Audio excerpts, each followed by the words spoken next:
Next question. Your favorite Tails character? Mine's Gaius. Gaius is a total badass. And he's voiced by Travis Willingham. That makes him twice the badass. Even Gaius by himself is already a badass. So there's a lot of badassness coming around. A badass being voiced by a badass.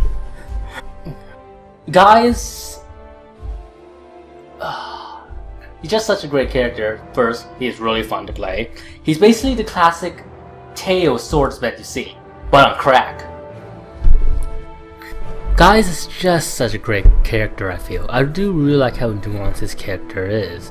Gaius is really one of the best king characters I've seen in a video game, I think, with him being very stern, very determined of what he has to do, as well as not hesitating to do whatever is necessary to defend and make his people prosper, even if he might have to do really hard choices that might cause him sadness, as displayed by the events in Gaia's character events in Exilia 2, but this also shows how human he is as well, therefore making him identifiable.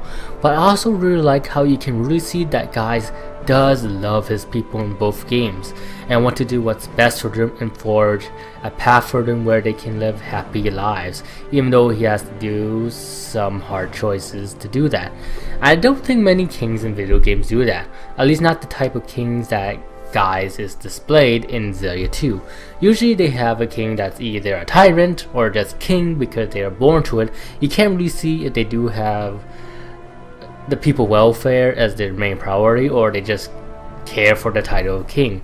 Or the kings that do love the people are killed off, and you can't really see the hard choices they have to make as king. And I think Gaius is a good medium between those type of kings. The king where you do really see that they do love their people, but also have to make the hard choices that comes with being a king. How about you, Sword? Well, mine is very controversial, but it is Emil, I'm sorry, for various reasons. Because he starts off as this really timid and cowardly kid who kind of lets people walk all over him. But the thing is, you have to keep in mind is that before he moved into that town that he lived in, everything was hunky-dory. Everything was peaceful and quiet and nice, and everybody lived in a nice little bubble. But the second Emil comes, shit goes haywire. Like, monsters start attacking, the lake dries up, and the thing is, they look at Emil as a bad omen, and they talk down on him for it, and, rightfully so, kind of, but, it wasn't really his fault. And the thing is, as you go through the game, you learn he has this dual personality. He has his regular self, and then he has this really I'm gonna kill you personality that he switches to from time to time. And his other self only triggers when he's either very angry or in battle. But I think what makes this even more interesting is that very subtly and very gradually as the game progresses, you'll notice that his aggressive personality starts to become sentient. And then it'll actually switch forcefully, and then it gets to the point where when he switches back, Emil can't even remember what was going on, and then it created this like inner demon, an inner battle between his two personalities, his two selves. And by the time you get to the end of the game, Emil is completely different from what he was at the very beginning of the game, I'm not even talking about his aggressive personality.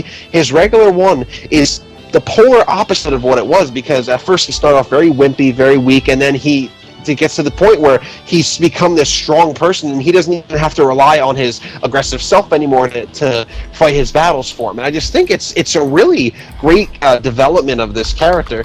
And again, I can see why that type of character may not appeal to certain people and all that. He's like the Shinji Ikari of the Tales series, except I think that Neil is far better written than Shinji Ikari. But that's just my take on it. I have a soft spot for that type of character anyway, and I just found him change throughout the course of the game like he did to be really interesting. So that's that's just me, I guess.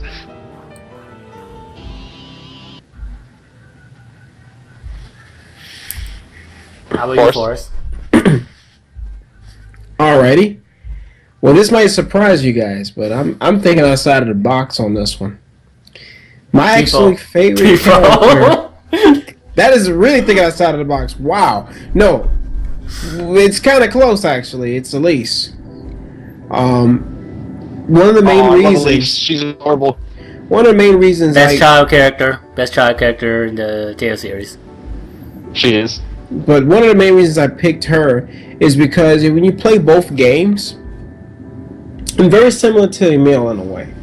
Not quite in the whole bipolar personality, but just in the way of how she starts out. She starts out as a character that's very shy. She hardly speaks to people. She has this doll that speaks her how she really feels about things. So you got this doll that speaks to her mind for her. And in some cases, the doll Spoilers! will say things that would otherwise she would feel like that's not what she's saying. But as time goes on and you get towards the second game, she's able to put the doll aside and actually be herself, speak her mind. There's more to her than just a doll that speaks her thoughts, but she grows up in the second game. She's more mature, and you actually start to realize that she developed quite a lot over 2 games. Just what she goes through in the first game, which there's a lot of her and her backstory when you play through the side content of the game. And the second game too, with a character quest. Yeah, there's a lot of really important things that you shouldn't miss out on when it comes to Elise, because she goes through a lot of shit as a kid. It's pretty remarkable. Zero in general really does expand on the characters a lot with the character quests. But Yeah. Elise was actually my favorite character in Zillia specifically. She was my favorite. Elise in general was a character that had, I think, really good development, just because of what she was going through and what she overcame. And I think ultimately, because of that reason, that's why I picked her as one of my favorite Tales characters. Because really, I really couldn't think about it. Like, of all the characters I had played in the story, she stands out amongst all the other characters. Okay, let's move on. And least favorite Tales character. What are they? For me, it's hard. My least favorite Tales character. Mine is Shirley. Can I just say every antagonist, most of the antagonists in Vesperia? I love Vesperia, but I just can't stand these antagonists. Yeah, not in a good way. They're pretty weak. Just because they're so black and white. So black and white. Are they literally black and white? No, their motivations are. Yeah. And this is such a step back from other Tales games, where they do give each of their antagonists more substance. Why their motivations, why they're doing what they are. Vesperia, nope. I want to take over the world. I want money. I want more power. That's basically it. Yeah, they're pretty disappointing. lackluster. That's so disappointing. I love Vesperia, but I think the antagonist and the third arc of Vesperia is Vesperia's weakest points. Mm-hmm. How about you, Sword? So Shirley from Legendia is my least favorite. I knew you was gonna say that. She is so fucking annoying because she's like, "Oh, I want to ride my brother's dick." That's her entire character. First of all. Where did she say that in the game? Let me go back to popping in my PS2 to see this sign. That'd be a much more interesting game if she did actually say that. That'd be a funny out. But the thing is, she's so Tales of Legendia. Wait. Tales of Legendia. Ghost Stories version. My God, no.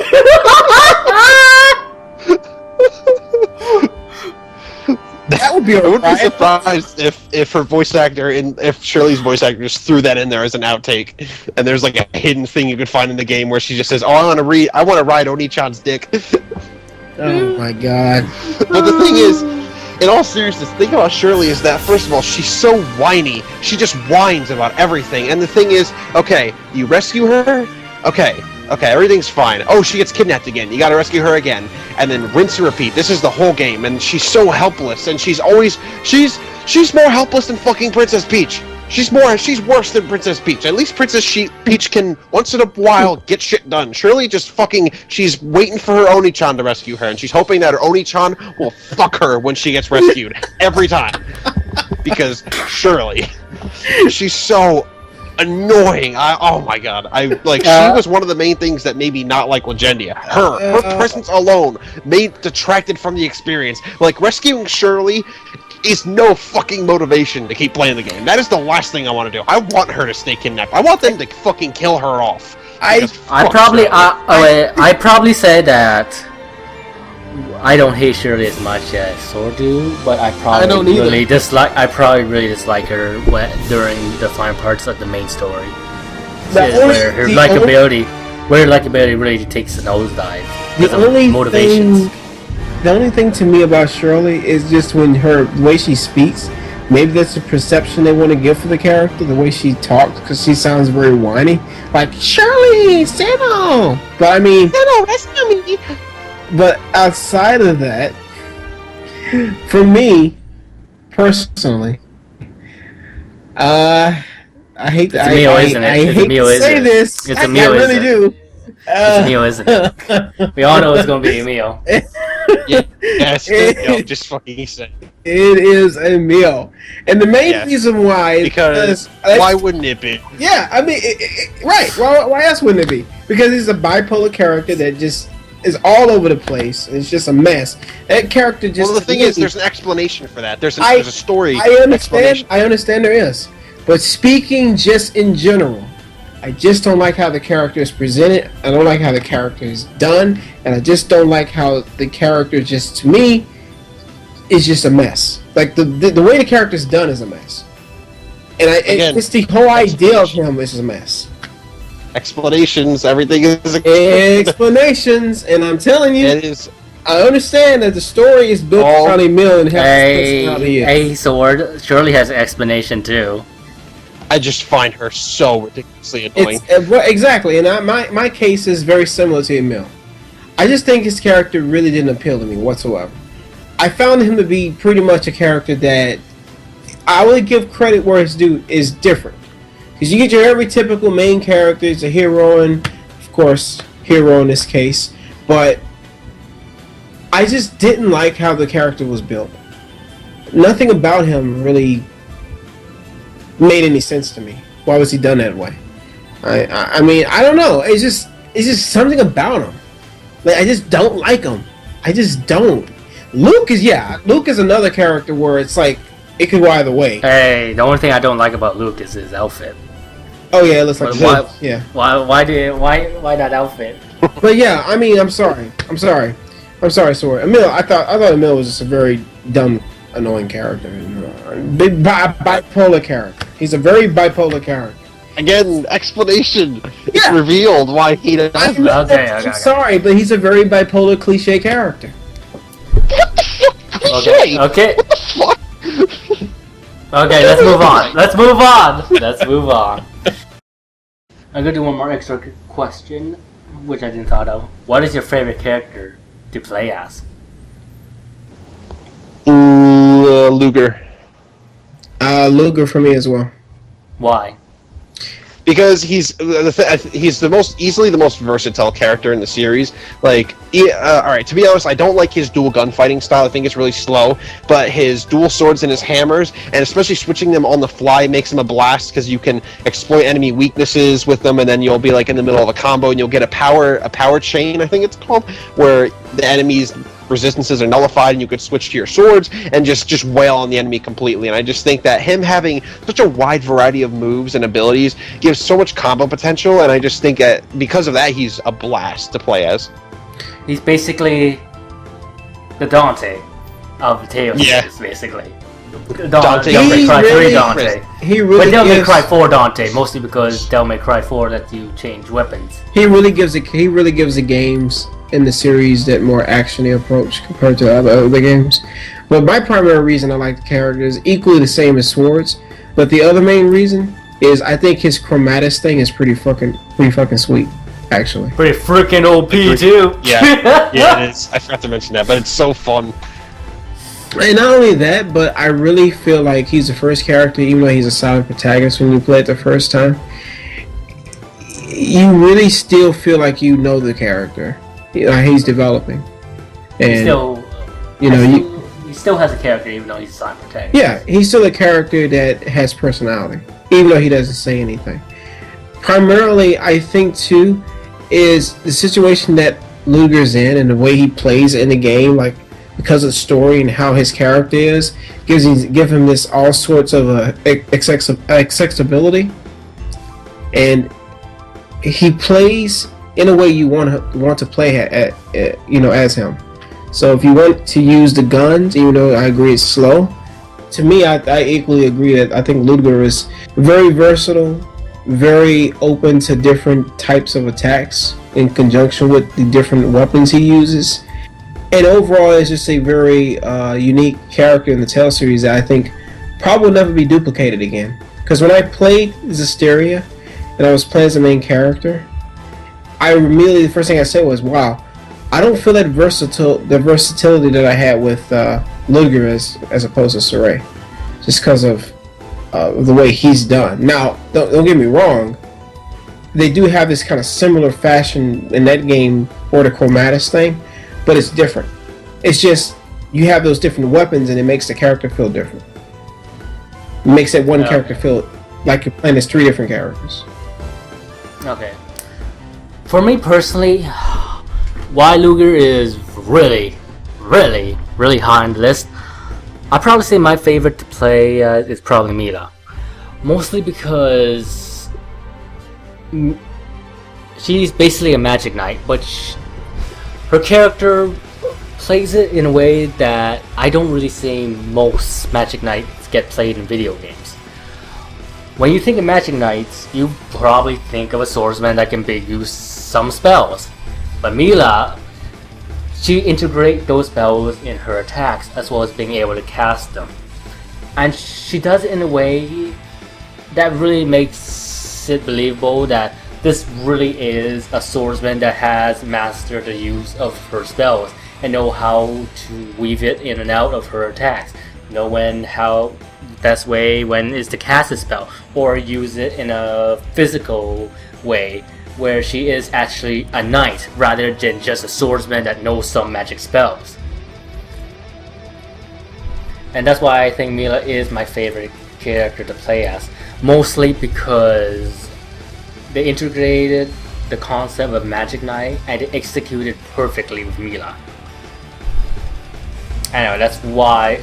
Interesting. I actually wasn't expecting that. That is why she is my favorite character to play as. I mean, I think I pretty much agree with what you said in that Mila's the perfect, like, her moveset and the way she fights is just executed really well, because I usually don't like to play as that type of, like, class of character, and, like, especially in an action RPG, but she has this great mix of sword arts, and at the end of the game she regains her summon spirits, and she could use magic arts, and she could use magic spells, and I think it really blends together well, because I did play all of Mila's story after Jude's, and I mean, it was a little bit jarring to go from Jude's to Mila's fighting style because they're almost polar opposites. But I agree, she was a real blast to play as because of just how well they executed her class. She's the perfect execution of a Magic Knight, in my opinion, at least in an action RPG. Yeah. Mm-hmm. I never thought about it, but looking back on it, because I played as her story first, I did find her character to be quite fun. Because I went to Jude, and I was like, wow, he's definitely a little slow in the beginning. Hey, but slow. I don't hear that over. I don't hear that with the flash step. I don't hear that with the flash step. Hold on. In case you don't know, in the second game he's a little bit slower. But what I mean by that, just the way her moves are done, feels like it's all just craziness. Use a little more, close up. And so because of it, I feel like there's two different opposites of gameplay with those characters. Mm-hmm. But anyway, that's why Mila is my favorite character to play as. Luger is very versatile, but Mila is the perfection of the Magic Knight concept, in my opinion. I haven't played a Magic Knight quite as well executed as her. I would say. At least in an action type of game. Yeah, agreed. And even in turn-based, most magic knights are basically just knights who can use magic or imbue their swords with flame or ice or something. Not really something that unique, I think. Anyway, which Tales game has your favorite skit? In this case, then my favorite skits so far. Now, this is probably going on me not finishing the game yet, but just the skits I've seen will have to be Zestiria so far. It's weird how they do it in this game, but you have to be at a save point or some place where you can see them. It's not like you walk around. It's the same. It was the same in Graces. Yeah. It was the same in Graces. Well, in that regard, I'm just pointing it out for someone who's ever played it.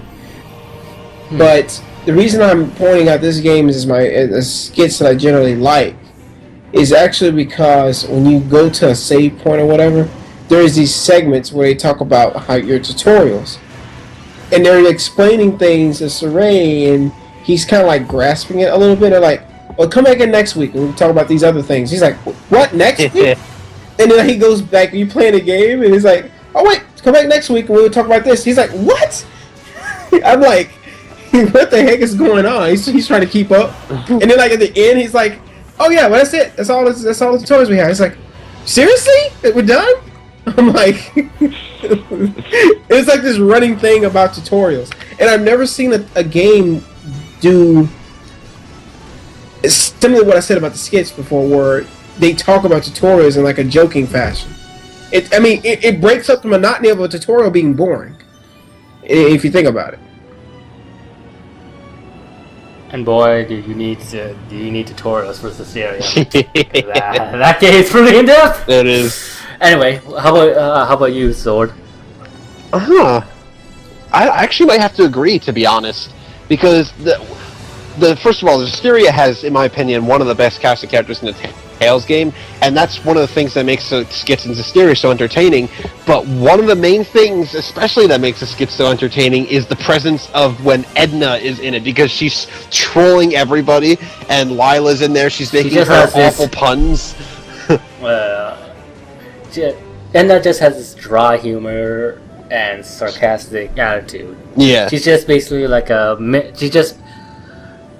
she's like Jade from Tales of the Abyss. I was just saying she's the female Jade, and I don't know. I think now that Forrest mentioned it, I actually might think Zestiria probably has some of my favorite skits in the series as well. And the thing is, that's saying a lot because the Tales games generally really succeed in the skits. Yeah, the Bazonga skit from Zillia, of course, that everyone loves. You have a whole slew of great skits from these different Tales games. But I think I agree. I think Zestiria might probably have my favorites. For me, I'm proud to say the funniest skit is Grace's F. For the Future arc, because oh my god, are they so funny. I remember one from the Future arc that was hilarious.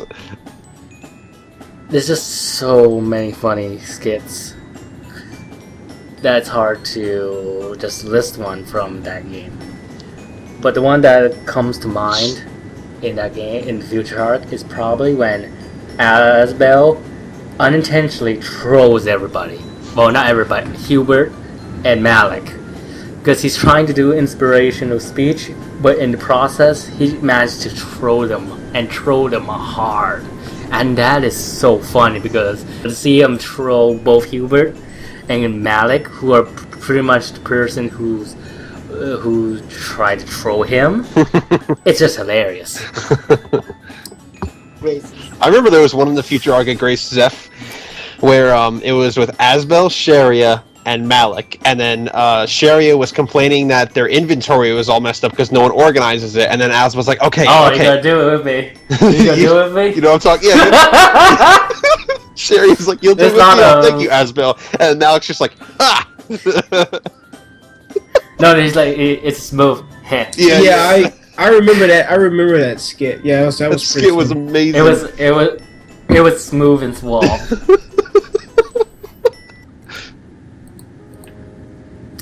Who is your waifu in the Tales series? Say your waifu right now.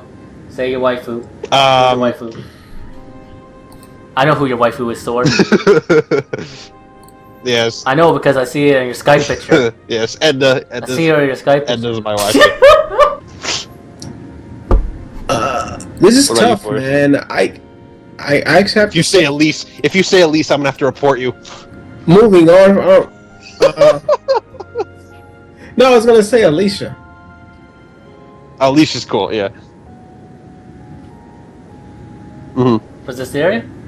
I give you the reason because I really feel like she's a character that's very serious about her duties politically. She's a very strong. I can't believe I was going to use Shintai's line. Strong and independent. Strong, independent.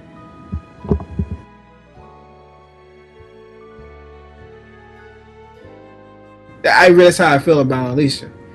Yeah, granted, she has to have more support from Saray, and yeah, granted that she does have a part of her is a little weak.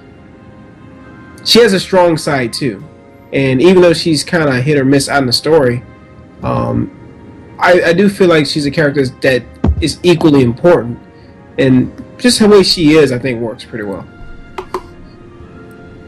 And Sword, I hate you. Don't ever say that again. I'm gonna have to find something to get back at you, Sword. I'm gonna find something. Trust me. I will find something. I say my waifu is. Yeah. Mila. No, but I knew you was gonna say that, Peter. It's just such a badass You know character. what? Now that I think about it, Shintai she's the saber of the she's the saber of the series. Doesn't Shintai think that she's a pretty cool character too? Undoing her fate without the Doesn't Shintai say she's an equally favorite character of his? I'm mistaken. Yeah. I just such a personally, badass. I feel like she's kind of boring. She's What? personality. What the fuck are you talking about? Every time I played the game, the first one, I feel like she had no personality whatsoever, and she was just. She was just very dedicated to her duties. No. See, You're getting it wrong when I'm saying that. I don't mean dedicated to the cause. No, I'm talking about just how she generally acted. She was curious. She wanted to know stuff too. Other games that had curiosity characters, like Cosmos. And I thought that was an even more interesting character than. Wait, what? Cosmos was an android. She was no. She. But that's not the point. It's just what I'm saying is, I thought she was bland. Yeah, I'm not even gonna. No, I'm not even gonna dignify that with I can't wait. I can't wait till Shintai hear this. Sorry, Shintai, but I think she's a bland. I'm not even gonna dignify that with a response. Especially in Xillia too, when you do her character quests, you see, you kind of get what's going on in her mind too.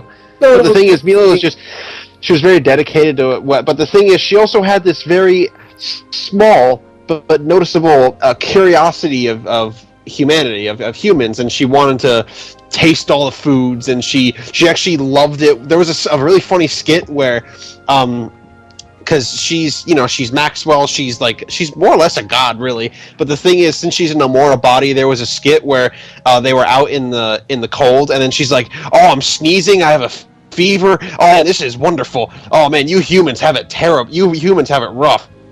And I was laughing because I was like, she's never experienced this. Oh, I remember this. I remember this event where Mila became drunk. That was funny. She's dedicated. No, I agree with all of you guys' statements. Really makes her relatable, I think.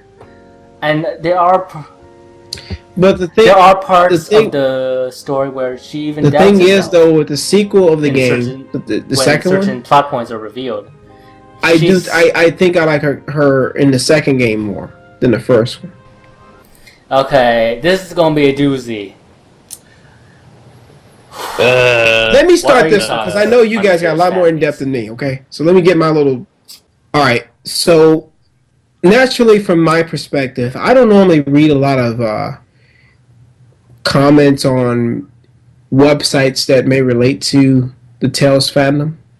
So, but what I've noticed over the past maybe 3 years is that after Grace's Elf came out, for some strange reason, in the very beginning, the game really didn't get negativity. It was mostly received pretty well. But for some reason, as time went on and Xillia came out, and then Xillia 2 came out, and then of course you got Heartsar. For some reason, that game, I don't know why, it started getting hatred in the weirdest fashions. I don't know if it's just because it took a little while for people to start seeing flaws in the game that you may not have noticed before. I'm not exactly sure what it is. But then, I feel like the thing with Zestiria is the biggest controversy of all time for a Tales game currently. All over some stupid DLC over a main character that wasn't the main character. And then you have this thing where the fandom has these threats they like to throw out over something they don't agree with. I'm hearing all this and hearing it from you guys and then actually reading some of the comments, because prior to this I don't usually do that, but I can't believe people act this way over a video game. At the end of the day, it's just a game. You know what I mean? It's not something to really go threaten someone's life over something they don't agree with, or maybe it's something they may have miscommunicated when announcing characters. I mean, are you really going to do something like that when it's not even worth it? So I don't know. I think fandom in this series is just like any other series of games. Every fandom has their weak point. Like you guys know Sonic, Sega, Sonic the Hedgehog. That fandom is just ridiculous. I wouldn't say it's that shallow, but I would say there is some crazy ones in it. And Zestiria was the first game I think I noticed the fandom being very bad. I'd probably say that fan base overall is very divisive. Mostly because each Tales game is different in their own way, which makes other people like them for this particular reason, another particular reason. There's nothing wrong with that. It's when certain part of the fan base try to force their thoughts on you that it can be very aggravating. You're like, oh, why you put this game over this game? And stuff like that. I think it is like most other fan base, but I think is one incident which really made me facepalm and become ashamed of the fan base, and that's got to do with Tales of Zestiria, really, about how some fan base even threatened Hideo Baba and voice actor that play Rose.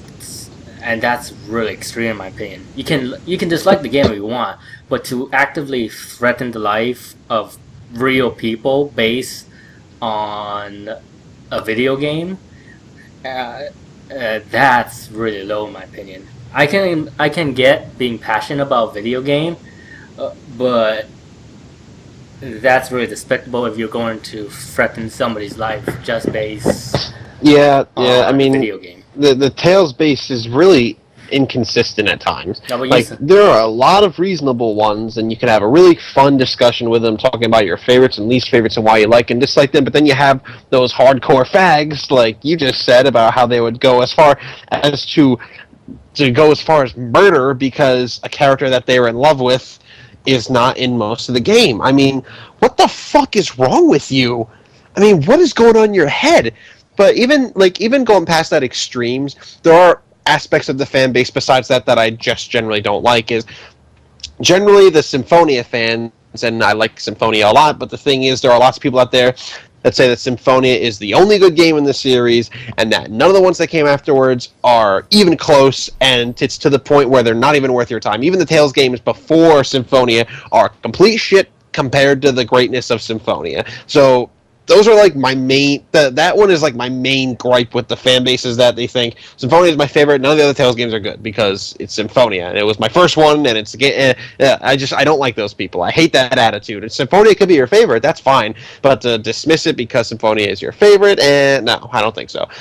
But generally, I think I mirror what you said, Peter. As I really agree with. I pretty much mirror your opinion on that. I'm really mixed on the. I just say that the Tales fan base is very divisive. Yeah, exactly. To say the least. Exactly. So that's what I think.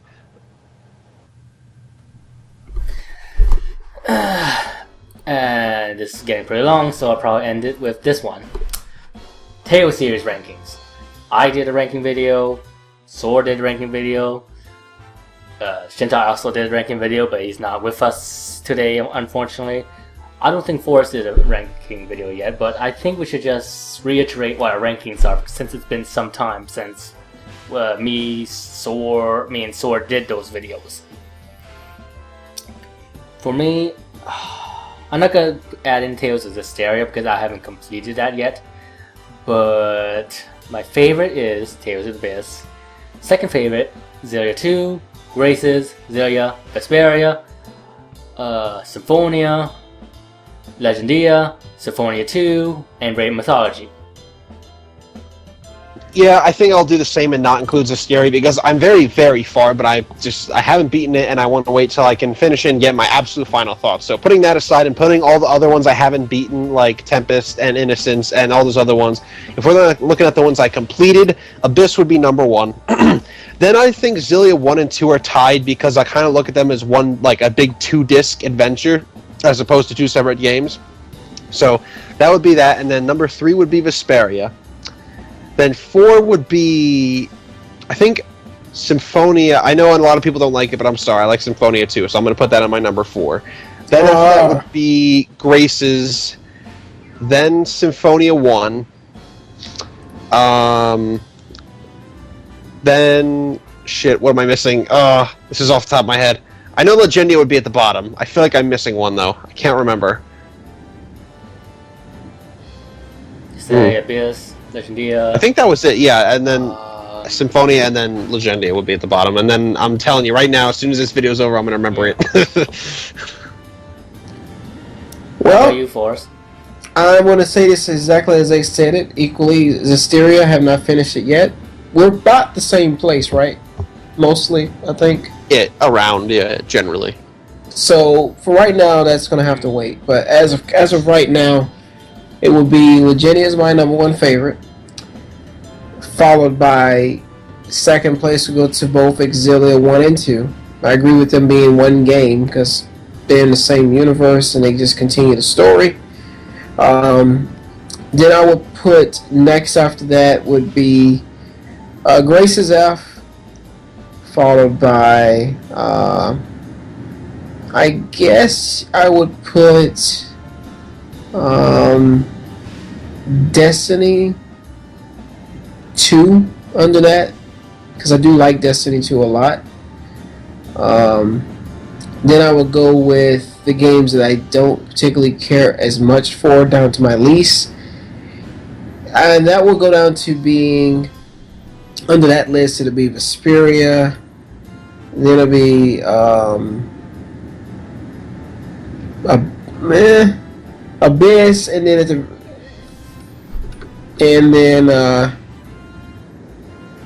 Symphonia 2 will be at the very bottom. Symphonia 2.